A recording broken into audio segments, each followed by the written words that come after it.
الحمد لله نحمده ونستعينه ونستغفره ونؤمن به ونتوكل عليه ونعوذ بالله من شرور أنفسنا ومن سيئات أعمالنا من يهده الله فلا مضل له ومن يضلله فلا هادي له وأشهد أن لا إله إلا الله وحده لا شريك له وأشهد أن سيدنا وسندنا ومولانا محمدا عبده ورسوله أما بعد أعوذ بالله من الشيطان الرجيم بسم الله الرحمن الرحيم ولو أن أهل القرى آمنوا واتقوا لفتحنا عليهم بركات من السماء ولكن كذبوا فأخذناهم بما كانوا يكسبون صدق اللہ العظیم۔ میرے محترم بزرگوں، دوستوں، نوجوان ساتھیوں اور میری پیاری ماں بہنوں، ابھی میں نے آپ حضرات کے سامنے قرآن مجید کی ایک آیت کی تلاوت کی، جس میں اللہ تبارک و تعالی یہ بتانا چاہتے ہیں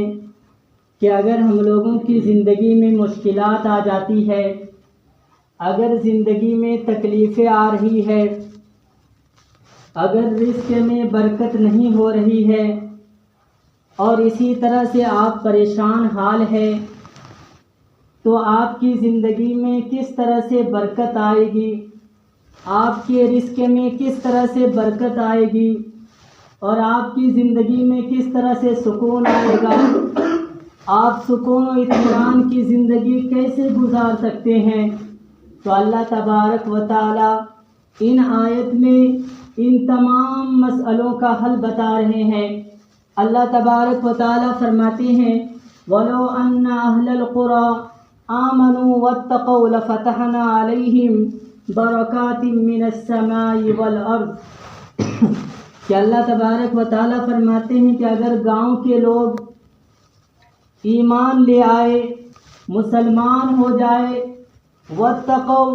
اور اللہ تبارک و تعالی سے ڈرنے لگے، گویا اگر ہم اللہ سے ڈرنے لگیں گے، نمازوں کی پابندی کرتے رہیں گے، اچھے کام کرتے رہیں گے، اللہ سے ڈر کر اللہ کو راضی کرنے کی کوشش کرتے رہیں گے، تو اللہ فرما رہے ہیں وَلَوْ أَنَّ أَهْلَ الْقُرَىٰ آمَنُوا اگر گاؤں کے لوگ مسلمان ہو جائے، ایمان والے ہو جائے، ایمان لے آئے، واتقوا اور اللہ سے ڈرنے لگے، لَفَتَحْنَا عَلَيْهِمْ بَرَكَاتٍ مِّنَ السَّمَاءِ وَالْأَرْضِ تو ہم ان کے لیے آسمان اور زمین کے دروازے کھول دیں گے، یعنی ان کی ہر چیز میں برکت ہوتی رہے گی۔ وَلَٰكِن كَذَّبُوا لیکن اگر ان لوگوں نے ہمیں جھٹلایا، ہم سے نہ ڈرے، فَأَخَذْنَاهُمْ بِمَا كَانُوا يَكْسِبُونَ تو اللہ تبارک و تعالیٰ فرماتے ہیں کہ ہم نے انہیں ان کی گرفت کر لی، انہیں پکڑ لیا۔ کیوں؟ کیونکہ وہ اللہ سے نہیں ڈرا کرتے تھے۔ میرے بزرگوں، میرے نوجوان ساتھیوں، حضرت ابوبکر رضی اللہ عنہ ہیں، بڑی فضیلت کتابوں میں لکھا ہوا کہ انبیاء کے بعد، نبیوں کے بعد، انبیاء کے بعد اگر کسی کا مقام و مرتبہ ہے انسانوں میں تو وہ حضرت ابوبکر رضی اللہ عنہ ہے۔ یہی ابوبکر رضی اللہ عنہ ہیں جن کے بارے میں اللہ کے نبی نے یہ فرمایا تھا کہ میرے صحابہ، میں نے تمام صحابہ کا حق ادا کر دیا، گویا اگر کسی صحابہ نے، کسی ساتھی نے مجھے کچھ دیا، میں نے بھی اسے ہدیہ تحفہ میں کچھ نہ کچھ دے دیا، بدلہ ہو گیا۔ ہم نے تمام صحابہ کرام کا حق ادا کر دیا، لیکن میں نے ابو بکر کا حق ادا نہ کر سکا، کیونکہ اللہ تبارک و تعالی کل قیامت کے دن جنت میں ابو بکر کا حق ادا کریں گے۔ کیوں حق ادا کریں گے؟ کیونکہ جب نبی صلی اللہ علیہ وسلم مسلمانوں کو دین کی دعوت دیتے ہیں، کافروں کو دین کی دعوت دیتے ہیں، تو بزرگ میں مردوں میں سب سے پہلے جو مسلمان ہوئے تھے وہ حضرت ابو بکر رضی اللہ عنہ تھے۔ بڑے مالدار صحابی تھے، بڑے پیسہ والے تھے، روپے پیسہ بہت ہی زیادہ تھا، لیکن جو غلام ہوتے جسے آدمی خرید کے نوکر چاکر غلام لونڈی جسے خرید کے کام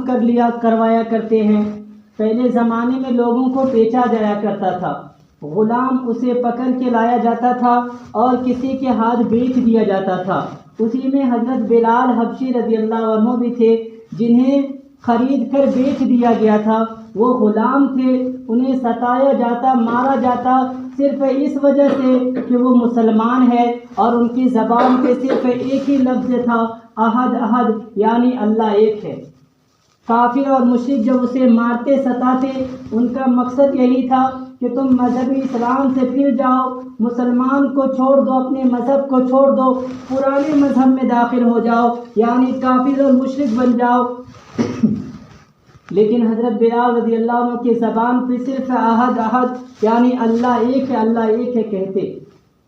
حضرت ابو بکر رضی اللہ عنہ جب اس راستے سے گزرتے، نبی صلی اللہ علیہ وسلم جب اس راستے سے گزرتے اور اس طرح سے بلال حبشی رضی اللہ عنہ کو مارا جاتا، تکلیفیں دی جاتی، تو آپ حضرت ابو بکر کو کہتے کہ ابو بکر اگر روپے پیسہ ہو تو بلال کو خرید کر آزاد کر دو ان کے غلام سے، وہ جتنا پیسہ لینا چاہے بلال کے لیے تم اتنا پیسہ دے کر بلال کو آزاد کر دو۔ چنانچہ حضرت ابو بکر رضی اللہ عنہ اس طرح کے غلاموں کو، یعنی جہاں کسی مسلمان نوکرانی کو، خادمہ کو، لونڈی کو، غلاموں کو مارا جاتا، اپنا پیسہ دے کر انہیں آزاد کر دیتے اور کہتے کہ تم جیسے چاہو زندگی گزار سکتے ہو، تم کسی کے نوکر نہیں ہو، تم کسی کے خادم نہیں ہو، تم کسی کے غلام نہیں ہو۔ اس طرح سے اللہ کے راستے میں مال و دولت لٹانے والے،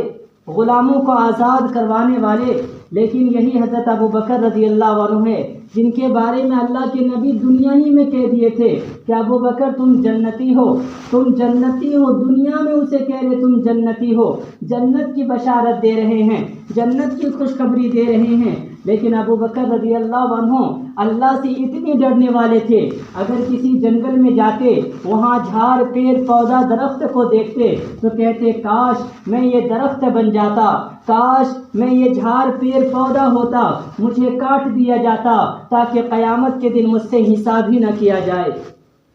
کبھی چارے وغیرہ کو دیکھتے ہیں جو جانور وغیرہ کھاتے ہیں، گھاس وغیرہ، اس چارے کو دیکھتے تھے اور کہتے تھے کہ کاش میں چارہ ہوتا کہ جانور مجھے کھا لیتا اور قیامت کے دن مجھ سے حساب ہی نہیں ہوتا۔ یہ وہ ابو بکر رضی اللہ عنہ ہے جن کے بارے میں اللہ کے نبی نے جنت کی بشارت دی، جو ابو بکر رضی اللہ عنہ مکہ سے ہجرت کے وقت نبی کے ساتھ تھے، نبی کی مشکلات میں، نبی کی تکلیفوں میں ساتھ دیا کرتے تھے، جنہیں نبی جنت کی بشارت دے رہے ہیں کہ ابو بکر تم جنتی ہو، تم جنتی ہو۔ لیکن یہ ابو بکر رضی اللہ عنہ ایک مرتبہ ایک چڑیا کو دیکھتے ہیں جو جھاڑ پہ پیڑ پہ ہے، تو کہتے ہیں کہ واہ تو کس قدر خوش نصیب ہے اے چڑیا، تو جھاڑ پہ ہے، پیڑ پودے پہ ہے، اچھا سے پھل کھاتی ہے، آرام سے رہتی ہے، ٹھنڈا پانی پیتی ہے، اور تیرے مرنے کے بعد تجھ سے حساب بھی نہیں کیا جائے گا۔ تو گویا اس طرح سے حضرت ابو بکر رضی اللہ عنہ ڈر رہے ہیں کہ کل قیامت کے دن ہمارا کیا ہوگا، ہمارا کیا ہوگا۔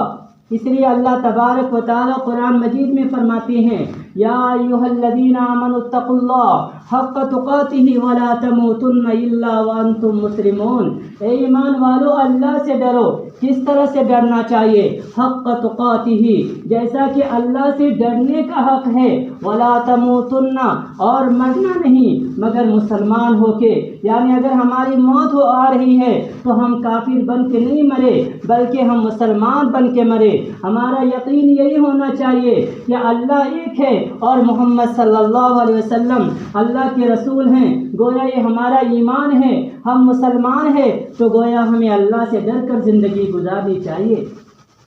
نمازوں کی پابندی کرنی چاہیے، نمازیں چھوٹ رہی ہے تو اللہ سے ڈرنا چاہیے، اچھے اچھے کام کرنا چاہیے، حلال کمائی کی تلاش کرنی چاہیے، حرام کمائی سے بچنا چاہیے۔ گویا ہر جگہ ہم اللہ سے اگر ڈرتے ہیں تو اللہ تبارک و تعالی ہماری زندگی میں برکت دیں گے، ہمیں سکون عطا فرمائیں گے، ہمارے رزق میں برکت، ہمارے گھروں میں برکت، ہماری زمین و جائیداد میں برکت، ہمارے اناجوں میں برکت، ہر طرح سے برکت ہوگی اس وقت جب ہم اللہ سے ڈر کر زندگی گزارنے لگیں گے۔ اس لیے اللہ فرماتے ہیں وَلَوْ أَنَّ أَهْلَ الْقُرَىٰ آمَنُوا وَاتَّقَوْا لَفَتَحْنَا عَلَيْهِمْ بَرَكَاتٍ مِّنَ السَّمَاءِ وَالْأَرْضِ، کہ اگر گاؤں کے لوگ ایمان لے آتے، مسلمان ہو جاتے اور اللہ سے ڈرتے تو آسمان و زمین کے جو خزانے ہیں ہم انہیں ان کے لیے برکت کے لیے کھول دیتے، ہر طرح سے ان کی زندگی میں، اس کے مال و دولت میں، کاروبار میں برکت ہوتی۔ تو میرے بزرگوں، میرے نوجوان ساتھیوں، میری پیاری ماں بہنوں، ہمیں بھی اللہ سے ڈر کر زندگی گزارنی چاہیے۔ حضرت عمر رضی اللہ عنہ ہیں، ایک مرتبہ ایک صحابی اپنے دوست سے پوچھتے ہیں کعب رضی اللہ عنہ سے کہ تقویٰ کسے کہتے ہیں؟ تقویٰ کے اصل معنی ہوتا ہے بچنے کے، ڈرنے کے۔ تو حضرت عمر رضی اللہ عنہ صحابی سے پوچھتے ہیں کعب رضی اللہ عنہ سے کہ کعب ہمیں یہ بتائیے کہ تقویٰ کسے کہتے ہیں؟ تو کعب رضی اللہ عنہ کہتے ہیں کبھی تم نے خاردار جنگل سے، یعنی جس راستے میں کانٹے ہی کانٹا ہو، ادھر بھی کانٹا ادھر بھی کانٹا، جھاڑ ہو کانٹے کا، اس جھاڑ کے کانٹے کے راستے سے کبھی تم گزرے ہو؟ کہا کہ ہاں، میں کانٹا دار جھاڑ جو ہوتا ہے جنگل میں اس راستے سے میں گزرا ہوں۔ تو کہا کہ کس طرح سے تم گزرتے ہو،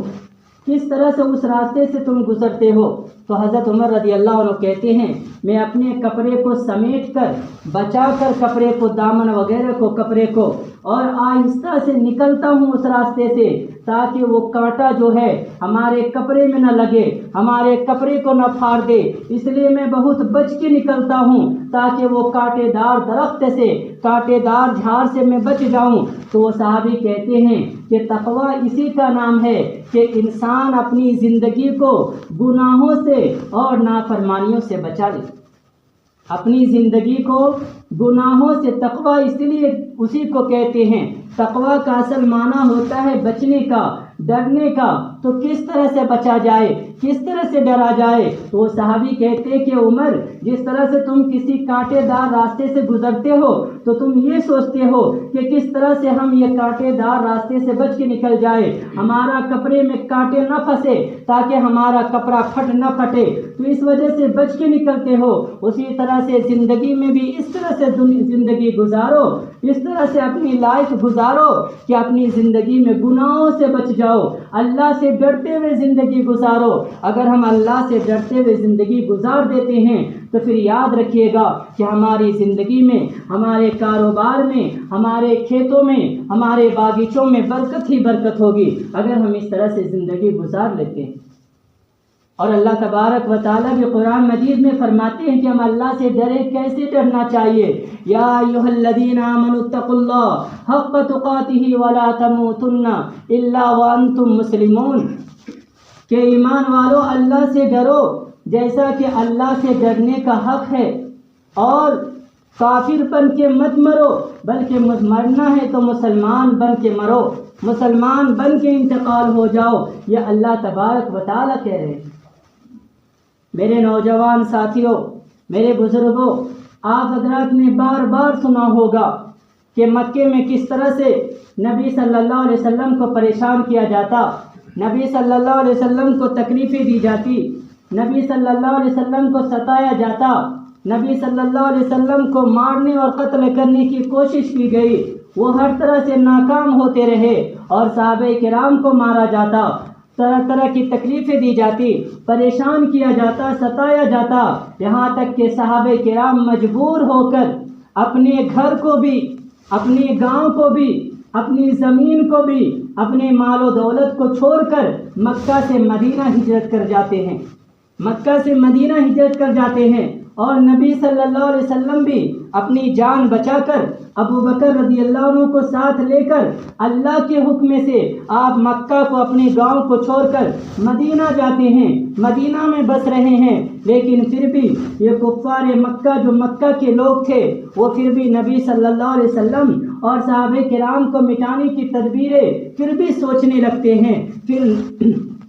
مکہ سے مدینہ آتے ہیں، غزوہ بدر کی لڑائی ہوتی ہے۔ پھر مکہ سے مدینہ آتے ہیں، غزوہ احد کی لڑائی ہوتی ہے۔ وہ لوگ خود آ رہے ہیں مدینہ میں مسلمانوں کو مٹانے کے لیے۔ پھر غزوہ خندق کی لڑائی ہوتی ہے، 10,000 کافر مدینہ کو آ کے گھرے ہوئے ہیں۔ تو گویا ہر طرح سے وہ مسلمانوں کو مٹانے کی تدبیریں کر رہے ہیں، مسلمانوں کو ختم کرنے کی سازشیں نکال رہے ہیں، کبھی قتل کرنے کی اور کبھی اس طرح سے مدینے کو گھیر کر اور مسلمانوں پر حملہ کرنے کی وجہ سے مسلمانوں کو ڈرا رہے ہیں، صحابہ کرام کو ڈرا رہے ہیں۔ اس حالت میں نبی صلی اللہ علیہ وسلم ان کافروں کے لیے بد دعا کرتے ہیں،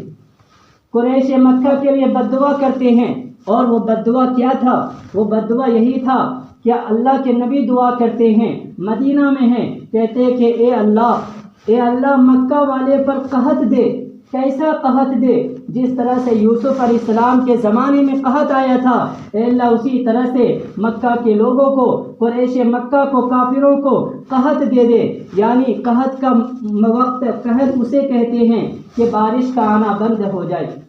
اگر بارش نہیں ہوتی ہے تو آپ اناج کس طرح سے پگائیں گے؟ آپ اپنے باغیچے میں پانی کس طرح سے، زیادہ پانی کی ضرورت پڑے تو کس طرح سے دیں گے؟ اور اگر پانی نہیں، یہ تو اوٹی کی زمین ہے، ٹھنڈی علاقہ ہے، آپ باہر کی بستی کو جا کے دیکھیے، اگر بارش نہیں ہوتی ہے تو زمین پھٹ جاتے ہیں اور اس طرح سے لوگ پانی کے لیے تڑپ جاتے ہیں۔ اسی طرح سے یوسف علیہ السلام کے زمانے میں بھی 7 سال مصر میں بارش کا آنا بند ہو گیا تھا، قحط ہو گیا تھا۔ تو اللہ تبارک و تعالی یوسف علیہ السلام کو مصر کا بادشاہ بناتے ہیں اور پھر تدبیر نکالی جاتی ہے، تو اس طرح سے وہ قحط 7 سال کے بعد ختم ہو جاتا ہے۔ اناج جمع پہلے ہی کر لیے تھے تاکہ لوگوں کو تھوڑا تھوڑا دے رہے تھے۔ تو نبی صلی اللہ علیہ وسلم پر دعا کر رہے ہیں قریش مکہ کے لیے کہ اللہ قریش مکہ پر یوسف علیہ السلام جیسا قحط عطا کر دے۔ یوسف علیہ السلام کے زمانے میں جو قحط آیا تھا، بارش کا آنا بند ہے، اناج کا نکلنا بند ہے، تو گویا جب بد دعا کرتے ہیں تو بد دعا قبول ہو جاتی ہے، بد دعا قبول ہو جاتی ہے۔ اس کے بعد مکہ کے جو لیڈر تھے بڑے بڑے، مردار ہڈیوں کو اور اسی طرح سے چمڑے کو کھانے پر مجبور ہو گئے، بہت ہی زیادہ پریشانی ہو گئی۔ آسمان سے بارش کا ہونا بند ہو گیا اور زمین پیگ نہیں نکال رہی ہے، کچھ نہیں ہو رہا ہے کھیت میں، اور سارے لوگ پریشان ہیں، تڑپ رہے ہیں۔ باہر سے جو لوگ بزنس کے لیے کچھ بیچنے کے لیے آتے تھے مکہ میں، وہ بھی آنا بند کر دیے، کیونکہ لوگوں کے پاس پیسہ نہیں ہے تو وہ کس پیسے کے ذریعے سے سامان خریدیں گے۔ تو گویا جب قحط پڑ گیا، لوگ پریشان ہو رہے ہیں، تڑپ رہے ہیں، تو پھر قریش مکہ پھر مشورہ کرتے ہیں اور کہتے ہیں کہ مدینہ میں محمد ہے، جاؤ ان سے کہو کہ وہ ہمارے لیے دعا کر دے، ہمارے لیے دعا کر دے تاکہ آسمان سے بارش ہو جائے۔ چنانچہ وہاں سے ابو سفیان کو بھیجا گیا۔ یہ ابو سفیان کون ہے؟ یہ اس وقت کافر تھے، بعد میں مسلمان ہوتے ہیں فتح مکہ کے موقع پر۔ تو ابو سفیان جو ہے یہ نبی صلی اللہ علیہ وسلم کے سسرے ہیں، نبی صلی اللہ علیہ وسلم کے سسر ہیں۔ ام حبیبہ جو ہے یہ ابو سفیان کی بیٹی ہے۔ چنانچہ قریش مکہ کہتے ہیں کہ جاؤ ابو سفیان، تمہاری بیٹی بھی وہاں ہے تو محمد سے بات کرو اور کہو کہ ہمارے لیے دعا کر دے تاکہ آسمان سے بارش ہو جائے، آسمان سے بارش ہو جائے۔ کیونکہ نبی صلی اللہ علیہ وسلم وہ تھے نا کہ جب ابو جہل کہنے لگا کہ محمد اگر تو سچا نبی ہے تو چاند کے 2 ٹکڑے کر کے دکھاؤ، اللہ کے نبی چاند کی طرف اشارہ کرتے ہیں اور اللہ کے حکم سے چاند 2 ٹکڑا ہوتا ہے، اور اس کا ذکر اللہ تبارک و تعالی قرآن مجید میں 27ویں پارے میں سورۃ القمر میں ذکر کرتے ہیں، اقتربت الساعۃ وانشق القمر، کہ قیامت قریب ہے کہ چاند 2 ٹکڑا ہو گیا۔ نبی چاند کو 2 ٹکڑا کر رہے ہیں اللہ کے حکم سے۔ ابو جہل کہا تھا کہ اگر تم چاند کو 2 ٹکڑے کر دے تو میں مسلمان ہو جاؤں گا، لیکن جب چاند کا 2 ٹکڑا ہوا تو ابو جہل کہنے لگا کہ محمد تو بہت بڑا جادوگر ہے،